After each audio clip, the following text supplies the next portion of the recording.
Right now at 6, flooding continues to be a problem for communities all across Wisconsin. Plus, hear from a passenger who spent 18 hours on a stranded Amtrak train because of the flooding. This is News 3 at 6. Thanks for joining us. Governor Scott Walker has now declared a statewide state of emergency in Wisconsin. Severe storms and heavy downpours have led to flooding and tornadoes throughout the state. We have live team coverage tonight as communities begin the cleanup process. We've had crews in Portage, Reedsburg, and Madison covering the aftermath of the heavy rains. We start with Amy Reed, who joins us live in Reedsburg. Amy? We're in the Baraboo River now, and the water is coming up pretty quickly, about 3 inches an hour. You can see to my right, the water has already started to overflow out onto the sidewalk, out onto the roads, cars driving by, creating quite a splash. Now, in the heart of the bridge, the water is not quite that high yet. We'll give you a closer shot of where this water is hitting over there. This is the main road through Reedsburg. The mayor told us the city is trying to not have to close the road.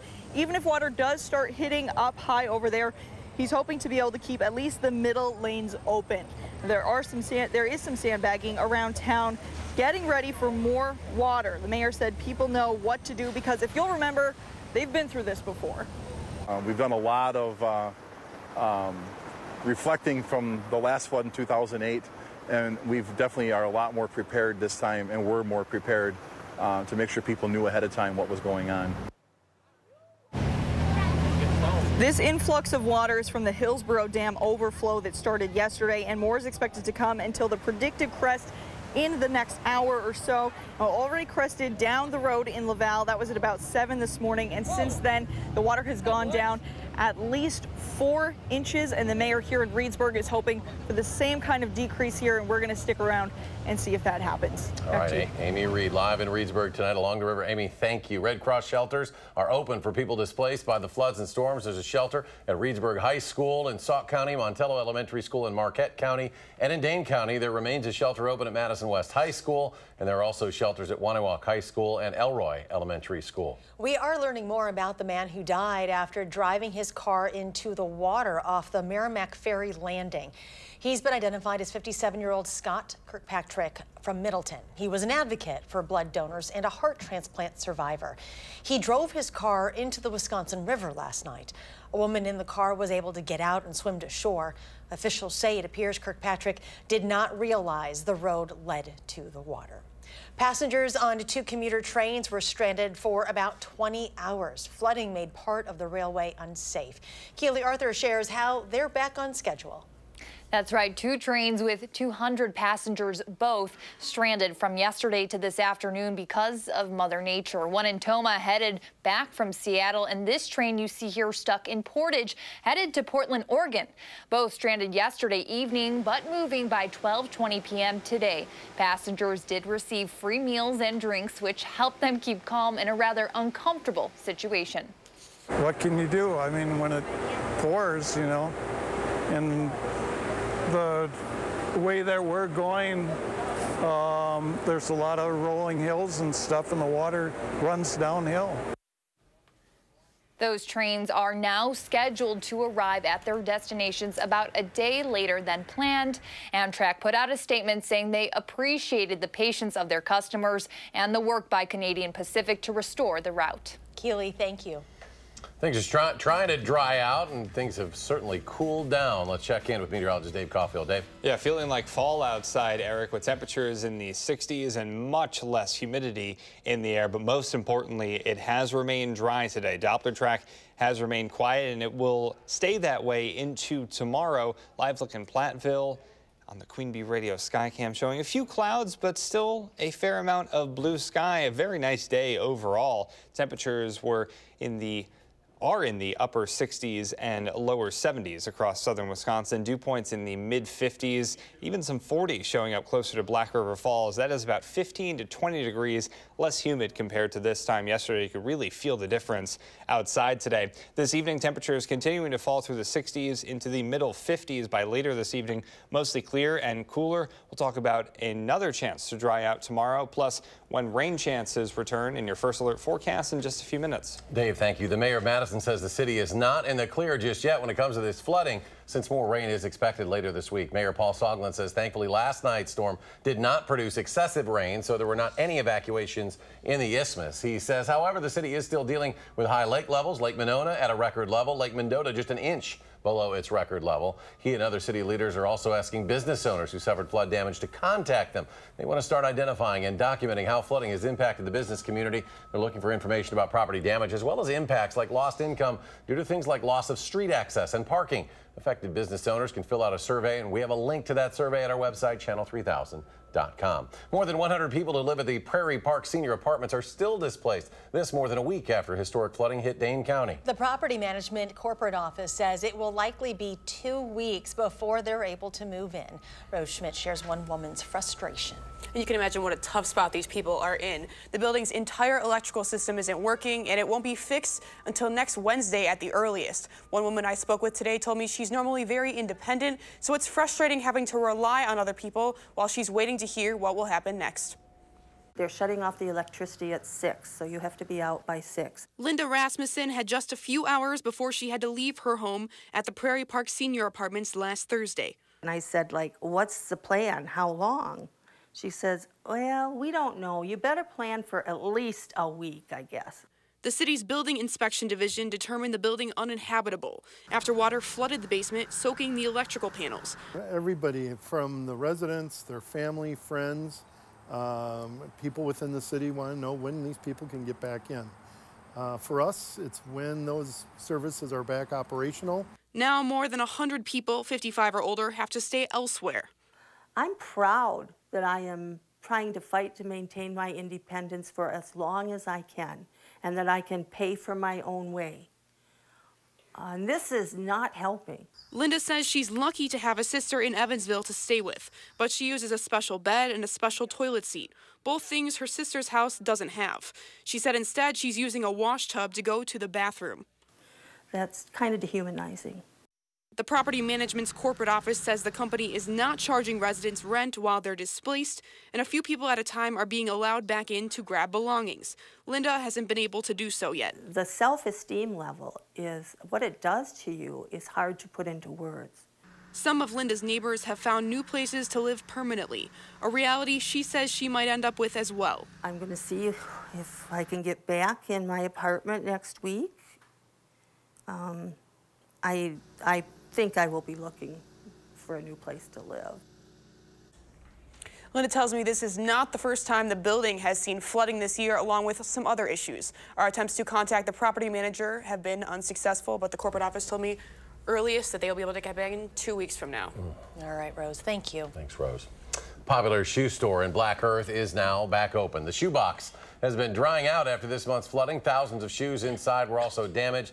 The store was closed for a week before reopening. Dane County officials are recommending boats stay off the lakes due to the high water. Bacteria levels and floating debris are a concern. Lake Monona also up an inch from yesterday. Water flowing out of the lake at a good rate, so any additional water shouldn't result in much. Dane County plans to have a barge on Lake Monona collecting debris. The barge will be dropping collected items off at boat landings on Lake Monona so people can look for any lost property.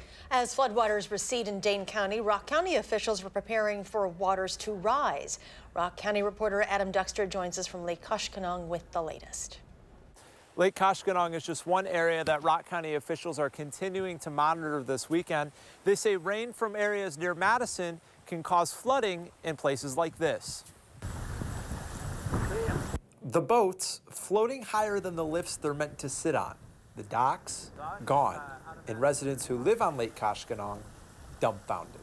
My wife and I have been coming up here for approximately 10 years, and in the last 10 years I have not seen the flooding this bad. Keith Anderson and neighbor Tom Nolfi both have boats on the lake, and as water levels continue to rise, Nolfi says he's doing everything he can do to keep his boat safe. Which is tie it up and put your inner tubes or your tires in between the boat so it doesn't get damaged, and then just hope for the best. The flooding a result of the heavy rains north of the lake in Dane County. Today, 6 locations in Rock County offering sandbags. Nolfi says it's something he's come to expect. All those tributaries, Yahara River, both lakes in Madison, the Rock River, anything comes down, always comes down to us here in Lake Koshkonong. Nearby, Anchor Bar and Grill is just one of the riverfront businesses that is anticipating rising water levels. We haven't seen it here yet, but especially with all the flooding in Madison on the Beltline and all that stuff. And with outdoor seating feet away from the river, Prochaska says it's something he's keeping an eye on. You never know what to expect on a river. And on Lake Koshkonong, it's a matter of waiting to see what happens. Is you live and die by the water. Take it with a grain of salt. You're going to use it one day, and the next day you might be pulling out your boat. And with a busy Labor Day weekend just ahead, this is an area that locals and officials will be monitoring just alike. In Newville, Adam Duxter, WISC News 3. And the flooding throughout Wisconsin, closing several state parks. The DNR announcing that Wildcat Mountain State Park in Vernon County and half of the Long Lake Campground in the Kettle Moraine State Forest in Fond du Lac County have been closed. Campers with reservations for the Labor Day holiday weekend will get full refunds. The boat launch, beaches, and some day use areas at Governor Nelson State Park have also been closed. News 3 will continue to update you on the conditions of cities and towns all across the state. We'll share any new information we have on air and online at channel3000.com. Coming up on News 3, a new community center looks to help Madison residents find jobs. And a troubled assisted living facility in Dane County has its license revoked. The story just ahead.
A troubled Sun Prairie assisted living facility has had its license revoked. The Wisconsin Department of Health Services says new violations from Faith Gardens led to the license revocation. This is the same facility where 84-year-old Alice McGaw was found dead outside of the building in December. She died of hypothermia. One violation says that staff failed to administer a life-saving seizure medication to a patient for months. The facility was fined and a stop placement order was issued then.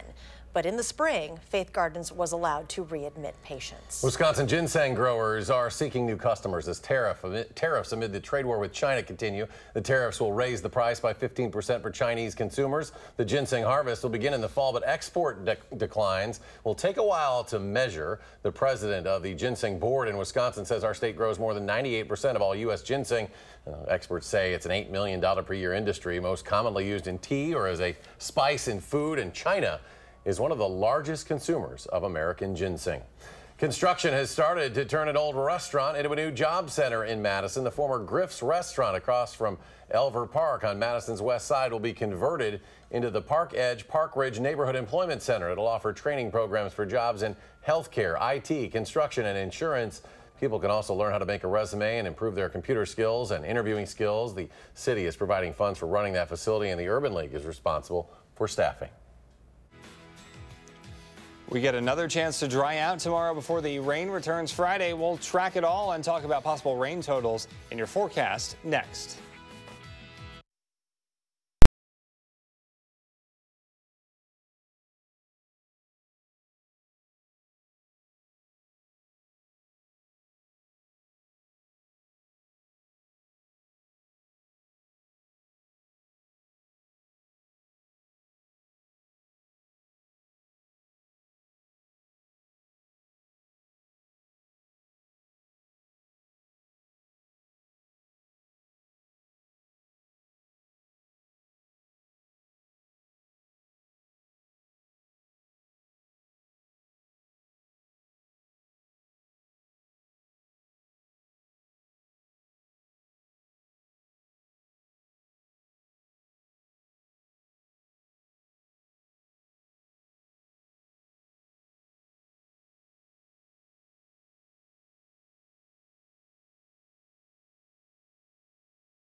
Meteorologist Dave Caulfield joins us now, and we're getting a break from the rain and the heat, apparently. Yeah, so we had everything, it seems, across the area over the past couple of days. Now we're getting a break from everything for today and for tomorrow as well. It's all thanks to this high pressure system. The cold front that caused so many problems is now well off to the south and east, and we're enjoying some cooler weather and much less humid, folks. Oh, it just feels so nice outside today.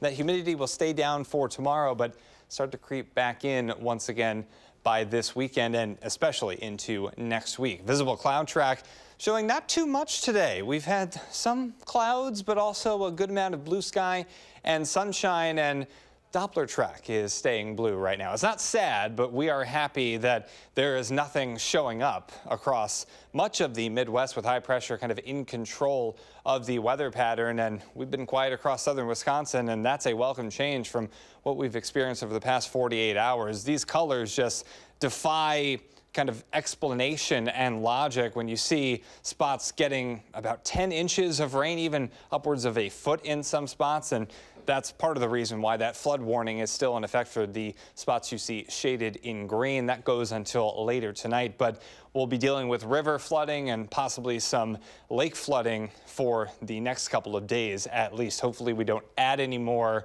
big rain totals to that situation. Downtown Madison on the Edgewater Skycam looking at partly sunny skies right now for the almanac as we switch to the WISC-TV Skycam. A well-placed cloud blocking a little bit of that sunshine right now. Today's high 69 degrees. That is about 10 degrees below normal for this time of year, and really not many places got into the 70s, and right now just a few 70s showing up across southern Wisconsin. So overall, a cooler day. Really felt like fall outside, especially with these dew points staying in the low to mid 50s. That's much more comfortable air in town. We were just sweltering through that humidity, and with the rain and humidity, it was just unbearable outside over the past couple of days. Wind speeds also helping things out of the north and northwest at about 5 to 10 miles per hour. Future track showing pretty quiet overnight with maybe some areas of fog greeting us early on Thursday, because temperatures are actually dipping into the lower 50s. Some of us will be in the 40s, so that's going to feel even better outside. Great sleeping weather. Then for tomorrow, I do think we stay dry. Temperatures will eke into the 70s. Then on Friday, that's when our next chance of showers and thunderstorms comes our way. Right now, our models are getting into better agreement that looks like there may be 2 rounds of rain and thunderstorms. The first comes in during the afternoon on Friday, and then Friday night into Saturday, another line of showers and thunderstorms could come through. Anywhere from an inch upwards of 2 inches closer to Black River Falls showing up on our precipitation potential right now. But we've seen so far this August that it really can be very localized, the heavy rain totals. So we'll continue to watch that very closely. Right now, not a major concern, but really any amount of rain won't be great for the flooding situation going forward. Hopefully we can avoid it for an extended period of time. Tonight, clear, cooler with fog developing. Temperatures in the 50s. For tomorrow, mostly sunny and pleasant. Highs will make it into the low to mid 70s, so a little bit warmer compared to today. Then we'll be warmer into the weekend. Rain chances Friday into early Saturday, but much of the weekend actually should remain dry. There's a slight chance of showers and storms on Sunday, but then a stationary front setting up into next week, possibly across southern Wisconsin, bringing us lots more chances for rain and thunderstorms. If you need a loan, Aaron Rodgers is a pretty good place to start. He's become the highest paid player in the National Football League. The story coming up in sports. Hi, I'm Michelle Carolla. Tonight on the news at 9, we're getting an inside look at some of the areas hardest hit by last night's flooding. That is first on Fox at 9.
We knew Aaron Rodgers was worth a lot of money, and today we found out just how much. The Packers and Rodgers have agreed to a 4-year, $134 million contract extension and a record $57.5 million signing bonus.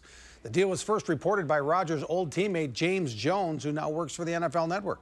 Rodgers' current 5-year, $110 million deal had 2 more years to run, but with the new agreement, Rodgers will get more than $80 million by next March. Rodgers is entering his 14th NFL season. He has a 94-48 record with the Packers. Of course, he's a 2-time NFL MVP. The numbers are staggering. $134 million over 4 years is an average of $33.5 million a year. Atlanta's Matt Ryan was the highest paid NFL player at $33 million a year, but now Aaron Rodgers is the league's highest paid player. His contract, by the way, runs through age 40. The Packers' backup quarterback situation became clearer today when they traded Brett Hundley to the Seattle Seahawks for a 6th-round draft pick. Hundley started 9 games when Rodgers was hurt last year and led the Packers to a 3-6 record in those games. He was Green Bay's 5th-round draft pick in 2015. He'll now back up Russell Wilson in Seattle. Now, the Packers' final preseason game tomorrow night in Kansas City will be big for someone like former Badger Vince Beagle, who's trying to make the team as a linebacker and special teams player. Beagle knows tomorrow's game is a last chance to continue his career with the Packers before the roster cuts come Saturday. I think the last preseason game is always the most important because that's kind of your last impression, and that's kind of how you roll into the regular season with that momentum. So, obviously, you know, coaches, we're kind of already looking forward to Chicago, but I think for a lot of players in the locker room, though, this is an important game because it's our last time to leave a last impression. The Badger football team is about a 35-point favorite to win its season opener against Western Kentucky at Camp Randall Friday night at 8. Whether you're a high school or college coach, the first game of the season can always give you fits because you just never know what you'll get. But Paul Chryst looks forward to seeing what he's got. I don't think there's ever been a year where you're not excited to see all your players. You know what I mean? Like, guys have played a lot of football, how are they different this year? And then there's always a pool that, you know, how are they going to, they haven't played a game, how are they going to handle that situation? So I think that's always kind of an exciting part of it. There's times it makes you nervous, right? And you want it to go well for the individuals, but I don't even think it matters. It's a new year, a new start for everyone. The Brewers and Cincinnati Reds are waiting out a rain delay in Cincinnati. They're supposed to start at 6:35 tonight. Freddie Peralta starts for the Brewers against Matt Harvey, who almost became a Brewer last week. And the Cubs and Mets finished their suspended game from last night this afternoon, 1-1 in the 11th. Ben Zobrist is the hero, a walk-off RBI single. The Cubs win that one 2-1. The regularly scheduled game went to the Mets 10-3. The Brewers are 5.5 games behind the Cubs atop the National League Central. So Gary's a Cubs fan, you're a Mets fan, huh? Yeah. You guys are... I mean, if the Mets season still mattered, yes. Gary's having a little bit better year overall. Yeah. How about weather for this Badger game Friday night? Well, it could be a little bit dicey. Some rain showers possible then, but for tomorrow, we stay dry. Thank you very much. Have a great evening. We'll see you back here at 10 o'clock. Download the new Channel 3000 app and get alerted on your mobile device the minute news breaks. Wherever you go, be the first to know with Channel 3000.